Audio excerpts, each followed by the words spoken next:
Bangkok. The leader of the junta that seized power in Thailand 5 years ago, Prayuth Chan-ocha, was chosen by parliament to be prime minister after an election marred by charges of manipulation.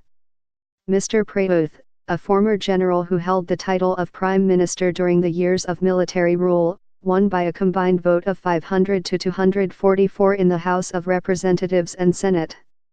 He defeated the opposition nominee, Thanathorn Juangroongruangkit, the leader of the pro-democracy Future Forward Party, who was elected to parliament but suspended from his seat last month by the Constitutional Court.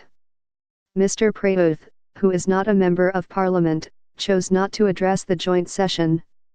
Mr. Thanathorn was not allowed to speak before parliament but delivered a speech outside the chamber. "I am ready to be the Prime Minister of Truth," he said. "I am ready to be the Prime Minister of Change. And I am ready to be the Prime Minister to take Thailand to move forward." Future Forward leaders alleged that some lawmakers were offered the equivalent of $1 million or more to switch sides, though they did not say who made the offers. One member said he had been offered increasingly larger amounts until the figure reached nearly $4 million. A spokesman for the military-backed party, Palan Pracharat, did not respond to a request for comment.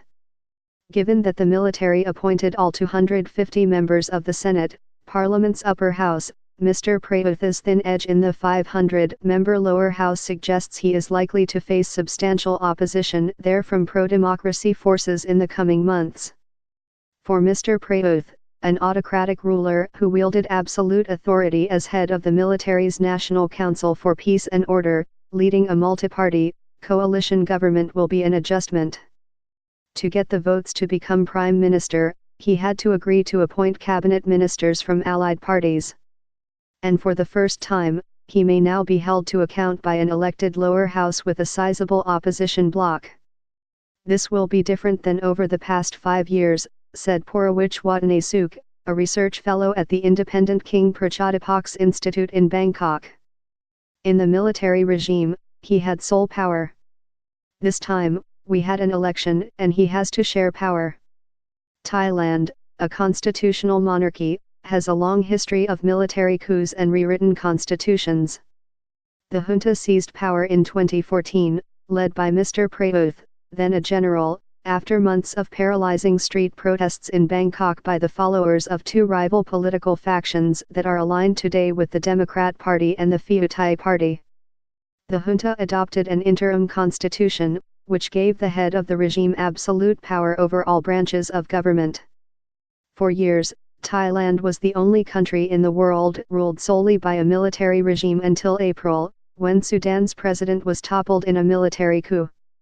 The Thai junta promised elections but at first drafted a new constitution that gave the military substantial power over what would normally be seen as civilian affairs, including appointing senators, who serve 5-year terms. The military won voters' approval of the constitution in 2017 in a one-sided referendum in which opponents were prevented from campaigning. The junta leaders hoped that the long-delayed lower house elections on March 24 would give them the veneer of legitimacy at home and abroad, while ultimately letting them retain power. The international pressure was high, Mr. Thanathorn, the Future Forward Party leader, said in an interview. They couldn't continue being a military government forever. The result is a hybrid government that will be neither a military regime nor a democracy. The new government's legitimacy has already been called into question by the opposition. Mr. Thanathorn accused the military-appointed election commission of manipulating the election results. He claims the commission changed seat allocations to tip control of the lower house from the pro-democracy opposition to the military's backers. Mr. Thanathorn, who emerged from the vote as a leader of Thailand's democracy movement, said he and his party have been slapped with a dozen election complaints and criminal charges in an effort to muzzle them. The Constitutional Court suspended him from taking his seat in Parliament last week after the Election Commission filed a case accusing him of not divesting his shares in a media company before a deadline. Mr. Thanathorn denies the allegation and is fighting to be reinstated. "Nobody really believed this election would be free and fair," he said. "But it is way below what is acceptable, and that is why people are angry out there. One aim of the military in drafting the new constitution was to reduce the power of large parties, particularly Pheu Thai, the latest iteration of a populist party that elected Thaksin Shinawatra 2001 and his sister, Yingluck, in 2011. Both prime ministers were ousted by military coups. Accused of corruption, they now live in self-imposed exile. Competing under the new election rules, both Pheu Thai and its rival, the Democrat Party, suffered a large decline in the number of seats they won compared with the 2011 election, the last vote deemed valid. Two new parties, the military-backed Palan Pracharat and the pro-democracy Future Forward, made strong showings. But no single party came close to winning a majority under the Election Commission's complex and shifting formulas. The remaining seats were divided among 24 other parties, making it difficult for any faction to form a majority. 11 small parties that were each allotted a single seat after a contested rule change announced that they would all back Mr. Prayuth for Prime Minister. The Democrat Party announced that it would back Mr. Prayuth, prompting its former leader and a former Prime Minister, Abhisit Vejjajiva, to resign from the seat in Parliament that he recently won.